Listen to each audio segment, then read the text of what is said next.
All right, today I, Natalie, the Good Shepherd, will be reading chapter 10 from Leonie Swann's murder mystery book, 3 Bags Full, about a good shepherd who is murdered with a spade, and his flock of sheep et al. Are going to solve the murder of who killed George. I've so enjoyed getting into, as I was telling my mother last night, who I began reading this book for in audio-video form, Mom, I'm really getting into the characters now. It took me the first 4 chapters. At first, I was just reading it like reading. And now I've got Maud's voice, Cloud's voice, Mopple the whale. Who names a sheep Mopple the whale? This is a fun book. To my understanding, I believe they've turned it into or are turning it into a movie. And I believe there is also a sequel to this book. So let's get at it today. Chapter 10, 3 Bags Full. These are long chapters. I think this is a 13-page chapter. I do read fast. I hope you enjoy listening to the Good Shepherd Natalie read a really good story. All right, Chapter 10, Geraniums for Mopple. There was a small and uninteresting square in the middle of Glenkill containing 4 neglected trees, a park bench, a marble column with an inscription on it, and a hedge that would make good cover for a sheep. The hedge cast 2 shadows. One was a dull shadow shown in golden light, the other was sharp and glaringly outlined. On one side of the square stood a house with a pointed roof, lit up with gold by the floodlights. On the other shone the cold neon lighting of the takeaway. Darkness lurked behind the takeaway, and 3 sheep were lurking in the darkness. Maple, Othello, and Mopple the whale had set off at dusk to listen in on the conversation between Beth and the Red Woman. Mopple was looking cross.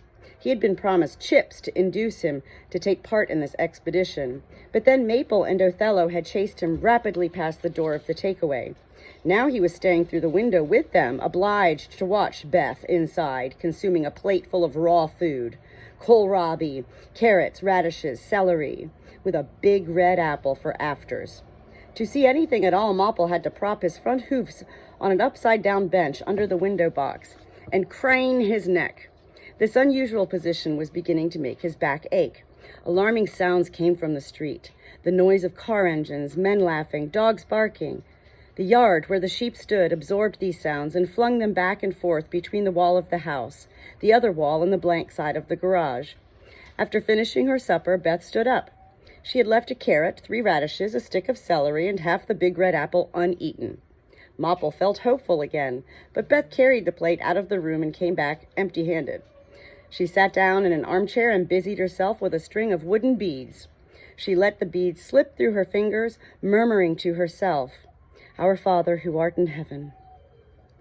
When determined footsteps finally passed the takeaway and came into the yard, Beth was so busy that she didn't even seem to notice. But the sheep knew at once who was purposely coming round the corner, casting a clear neon shadow on the ground. She still smelled of earth and sun and good health, even if those delightful aromas were now partly muted by cigarette smoke.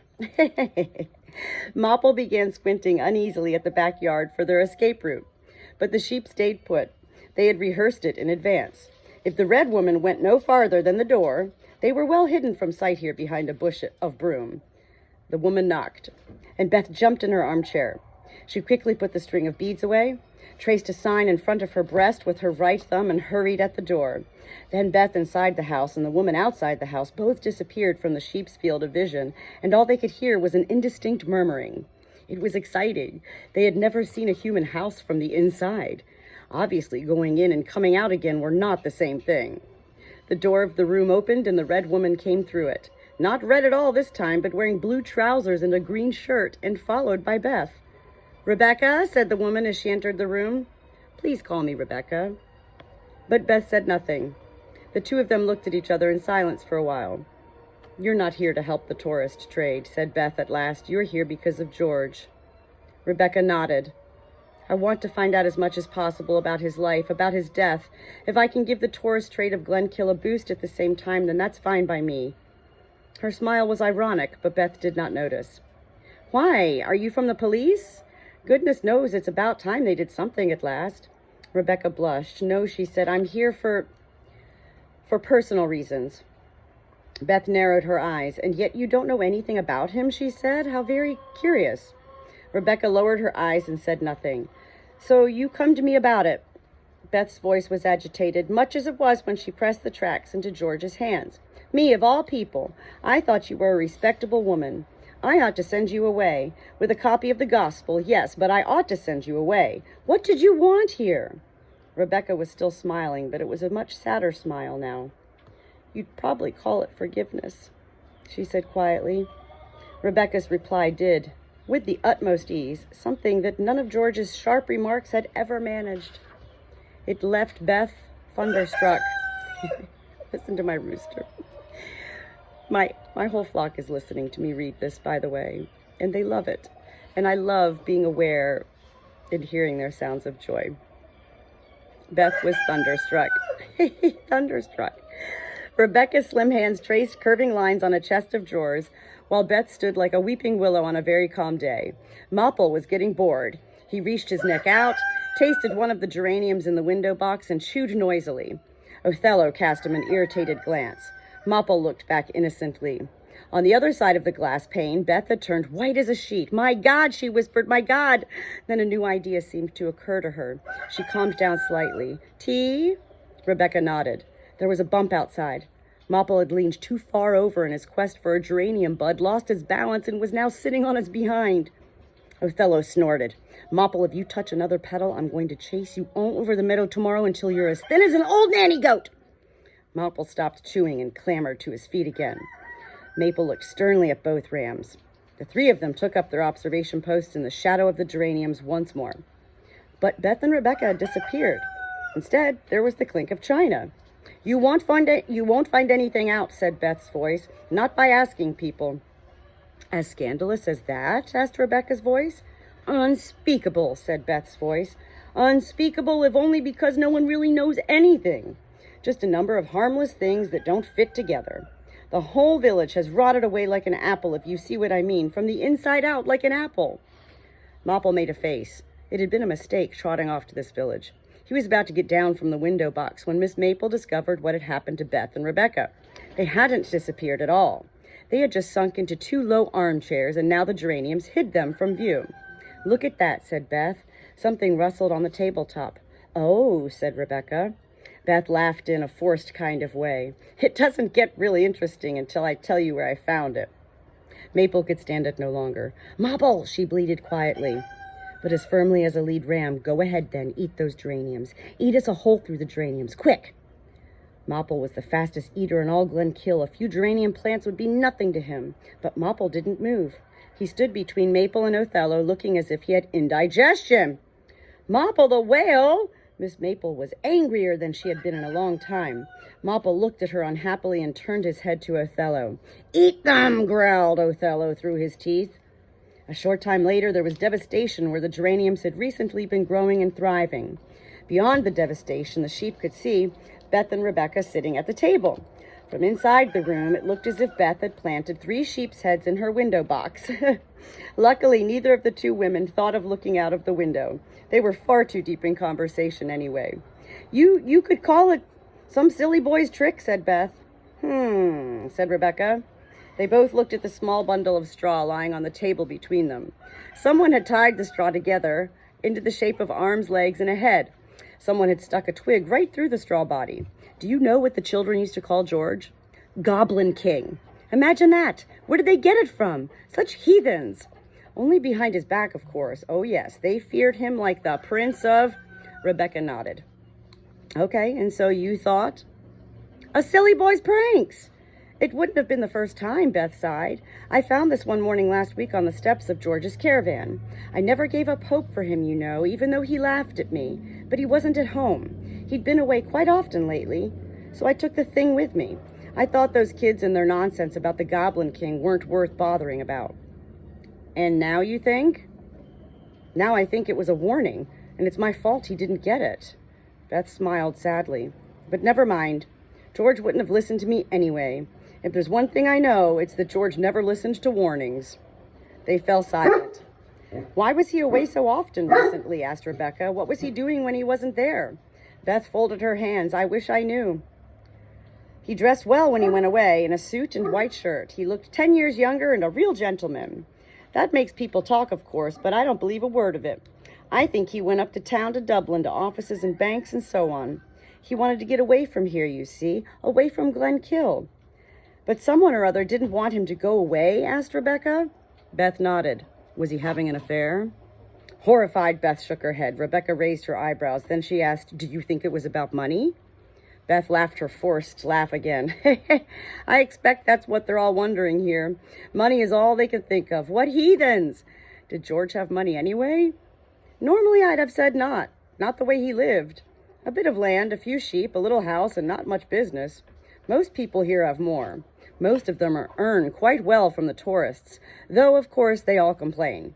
But then again, sometimes George did have things, expensive things, really expensive. A watch. No one in all Glenkill could have afforded a watch like that. Not even Baxter, the pub landlord. Even though he's getting fat on the bed and breakfast business. Figuratively speaking, I mean.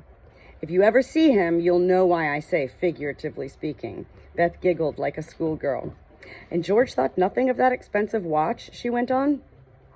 He wore it when he was sowing radishes. Beth's hands played with the straw doll. A furtive trace of something like admiration had crept into her voice. So now, of course, everyone's waiting for the will to be opened. It's going to be this coming Sunday. Out of doors, a lawyer will come from town. George told the lawyer just what he wanted. Money is what interests these heathens. Believe you me, they've never waited for anything more eagerly, not even that feeble-minded sheep competition. The smartest sheep in Glenkill contest, said Rebecca, smiling too. The ultimate tourist magnet. And now George goes and steals the show. They should save themselves the trouble, said Beth. The things they do to animals, it's ridiculous. But I have to be going now, off to spread the word. One arm of the straw doll had come apart. It looked as if the doll were holding a tuft of hay in its hand. Beth's thin fingers expertly wrapped a single blade of straw around the tuft until the doll was mended. Maple realized that she was feeling uncomfortable from her hooves to the ends of her fleece. It was as if her ears were stuffed with wool, as if the glass of the window pane between them and Beth was clouded over like smoke. She could hear and see, but she felt as if she were standing in fog. It took her a moment to work out where that feeling came from. She couldn't smell Beth and Rebecca on the other side of the pane. There was no scent to let her know if they were telling the truth about what they felt and what they feared. It was a ghostly, incomplete world. It must always be like that for human beings with their small souls and their sticking out noses. It meant distrust, uncertainty, anxiety. Changeable, capricious, Beth was just saying. I don't believe it. The human heart is a strange thing. It can cling to only one thing in life, and where it clings, it stays, for good or bad. The sheep were astonished. They had never heard Beth talk about anything but the gospel and doing good works. She called everything else idle chat. And suddenly she was just chatting idly away without pressing a single tract into Rebecca's hand. In this new and careless mood, she was a bit like a lamb. Bold and vulnerable at the same time. She must be very worked up indeed. Take Ham, for instance, said Beth. Rebecca looked at her blankly. Ham? Abraham Rackham, the butcher, Beth explained. Her grave face twisted into a smile. If you want to find out anything here, you have to understand the way the locals think. Abraham is too long a name for them, of course. More than 2 syllables in your name, and it hasn't a chance. She thought for a moment. There are exceptions, of course, Gabrielle. Gabrielle is funny. I never thought of that before. No one here would dare to call him Gabe. But Ham? When you see him, you'll see why. Abe would probably have been normal. They're not very inventive around here. But we already have an Abe. And then those 2 Hams in the name and his job. Oh, you should just see him. What about Ham, then? I'd start with him if I were you. He always acts so pious, as if he was the only man in the world who ever read the Bible. But people are afraid of him. And he himself, he's afraid too. In his butcher shop, he has a CCTV camera. He's had it for ages, even when we only knew about things from American movies. But why does a butcher shop need a camera like that, right? They don't even have one at the bank. I think he's genuinely scared, which means he has something to hide. That's what I think. I did once tell him so at the Christmas collection in church. And he went red. He was angry, embarrassed. and Ham's not a man to get embarrassed easily. I don't like to think what might be found in his slaughterhouse. God be with us." Mopple's stomach was making funny noises. Othello looked at him reproachfully. Rebecca passed her tongue over her lips. "This is a strange place. It's not the way I imagined it. I thought it would be peaceful here." "It was peaceful once," said Beth. "Not peaceful enough, obviously." Beth shook her head. "I don't mean just before George's death. I mean much earlier, years ago." Beth thought briefly. 7 years ago. "I spent 6 months in Africa, and when I came back, it was all different. More superstition, less of the fear of the Lord. And George was more affected than anyone, and after that he became more and more of a recluse. After that, I don't know." "So what happened?" "Nothing, of course," said Beth bitterly. "They were very keen to say nothing had happened. But since then," Beth leaned forward again, "since then they've been waiting for something to save them." Mopple's knees began to tremble. He slid off the window box and stared glassily at the garage wall. His scent was suddenly as sour as fermenting roan berries. Mopple rolled his eyes. "Colic!" Mopple the whale, who could eat any amount of fresh clover on an empty stomach, had colic! Those geraniums must be vicious as a wolf. Othello and Maple flanked Mopple, one each side, to prevent him from lying down. Walking up and down was the only cure for that sort of colic. They had learned that from George.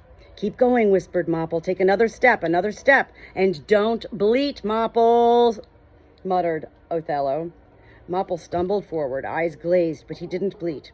Maple and Othello helped him to walk up and down the backyard of the takeaway. Then the door suddenly opened and a great drift of Beth's sour smell wafted out. It was as if she kept the essence of her scent indoors and took only a little bit of it with her when she left home. Rebecca's full, warm scent wove its way sleek as a ferret through this sour, aromatic wasteland. Then she was standing in the yard. Mopple, Maple, and Othello just made it to the shelter behind the broom bush. "Thank you very much," said Rebecca to the desolate scent standing in the doorframe. "That was a great help to me, especially what you told me last." She smiled mischievously. "And now I'm hungry. Do you think the takeaway will still be open?" "Not in a place like this," said the voice in the doorway. "But I can give you a bite to eat. Bread and some salad?" "Thank you very much, but no." Rebecca smiled again and took a couple of steps towards the street before turning. "There's one thing I don't understand," she said. "You obviously don't think much of Glenkill. Why did you stay here?" Silence from the doorway. Then, "Let's say for very personal reasons," breathed a voice that none of the sheep would have recognized as Beth's. "George?" asked Rebecca, but the door was already closed. Rebecca strolled across the yard and disappeared round the corner. Not before time either, as Mopple was writhing in agony. They forced him to walk back across the yard, Maple whispering comforting words into his ear, Othello whispering threats. After a while, Mopple stopped. "Come on, keep going," bleated Maple. Othello nuzzled Mopple none too gently in the side. "No," said Mopple weakly. "You must," growled Othello. "No, I mustn't," said Mopple. "Don't you understand? It's over. I'm hungry." When the 3 sheep left the yard of the takeaway again, it was quiet in the streets. Mopple was still rather shaky on his legs, but he ate a few flowers planted by some unthinking human around the marble column. Miss Maple set off back to the meadow, but after only a few steps, she noticed that Othello wasn't following. The black ram had stopped and was standing beside the marble column like a small dark cloud. Maple bleated encouragingly to him, but Othello shook his head. "I'll stick around here," said Othello. Maple flapped her ears forward, wondering why. But Othello just looked mysterious, and next moment he had disappeared into the shadow of the hedge. Miss Maple would have liked to follow him, but Mopple the whale smelled confused. He smelled of streaming eyes and trembling knees, and she didn't want to leave him alone now. Together they trotted back towards the meadow. Mopple's eyes were still a little glazed. Maple trotted along beside him more briskly than she had trotted for some time. "That was interesting," she said. "Wouldn't you like to know what happened 7 years ago, too?" What an enormous length of time. Maple was the cleverest sheep in all Glenkill, but even she couldn't imagine 7 years. She tried 7 summers. No reaction. 7 winters? She could only remember last winter, when George had nailed an old carpet over the door of the hay barn to protect them from the cold wind. There was a winter before that, and another before that one. Then the trail of winters was lost in the dark. Mopple had been following his own train of thought. "It was the butcher," he groaned. Why? Maple looked at Mopple in concern. Just because he has a CCTV camera? We don't even know what a CCTV camera is. Mopple looked stubborn. No one likes the butcher. Maple went on thoughtfully. All the same, those men under the lime tree were afraid he might die. She shook her head. There's so much fear around here. Everyone's afraid. It's a wonder that George felt so little fear. But they tried to frighten him, said Mopple, with straw. He shook his head at the thought of such human folly. There were plenty of terrible, horrible things in the world, but straw was surely not among them. Maple nodded. A warning. She had an idea, and stopped. Mopple looked inquiringly at her. Mopple, said Maple, if a small figure like that with a stick stuck through it was meant to be a little warning to George, could it be that George with a spade stuck into him was meant to be a huge, big warning to someone else? Mopple looked blank, but Maple wasn't really expecting an answer. She was busy with her thoughts. The children were afraid of George, but why? What was so scary about George that so many people could be afraid of him, Mopple? She said. Please remember this. Goblin King. Goblin King, puffed Mopple. That is the end of chapter 10 in 3 Bags Full by Leonie Swann. I have 2 pet sheep myself, June and Cash, a ram who's a boy and a ewe, E-W-E, who's the girl. We did start off with twin lambs, newborns, on Christmas Eve. Johnny and Cash, twin brothers, who we bottle fed and raised as pets on our little small hobby farm. In reading this book, it is fascinating to me to see the ways, I do the same things with my sheep here. And that is how we lost, R.I.P., rest in peace, Cash's twin brother Johnny, at the age of 4 months. The 2 of them got into a big bag of chicken feed. I could see Mopple the whale and all of them talking about the same scenario. It was too late. It was quick. It was instant. Sheep have 4 very sensitive stomachs, and they are unable to process large amounts of copper. Copper is found in most all, 99.9% of all livestock feed. Chickens, horses, cows, you name it. Too much copper, it went straight to his brain and shut everything down. It was a most horrific, horrific death. Colic, some people call it bloat. The vet that I took, I had to have a neighbor come over and help me lift. He was at that point, 70, 80 pounds. Lift him into the back of my Cadillac Escalade, drive off to a vet. He flushed him out, tossed him back in the back of my truck and was like, enjoy the next. I was like, what? It was a very slow death. I spent the night in the stall with both of my little lambs that night. And it was when I left at 4 a.m. in the morning to go get a cup of coffee. As soon as I walked out of the stall, I had a vision behind my eyes of my own, of his face in the clouds, and I knew at that moment that he had passed as soon as I left him. I hope you're enjoying listening to 3 Bags Full. This really is a fun book, and I myself love doing things like this because I'm not doing it for a job. I'm not doing it for money, for promoting, for marketing, for, laying out any venues in the future of my plans. I'm the Good Shepherd Natalie.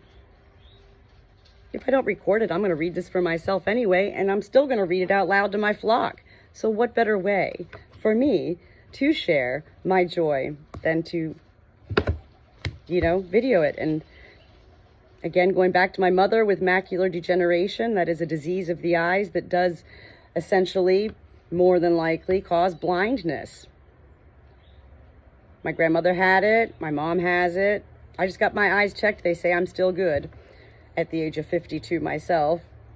But I started to do the audio-video recording of this book because I want to share this fun book with my mother, and I know if I sent this in the mail to her, she can't read it. So this book would just sit and gather dust at her house, and so then what good is that gift?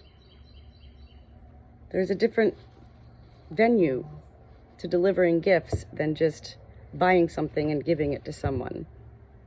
This here today and every day that I've been reading from 3 Bags Full has nothing at all to do with money. Nothing to do at all with seeking fame or being recognized in any way, although I am here to share, yes, macular degeneration awareness. You should get your eyes checked. I do take a multivitamin every day. I was taking something called Preservision, and at my age, the eye doctor told me recently, you don't even need that. Wait for Preservision. You can wait until you're much, much older. For now, if you take a good multivitamin each day, that should be enough for your eyes. So, there you have it. Chapter 10. Thank you for joining in.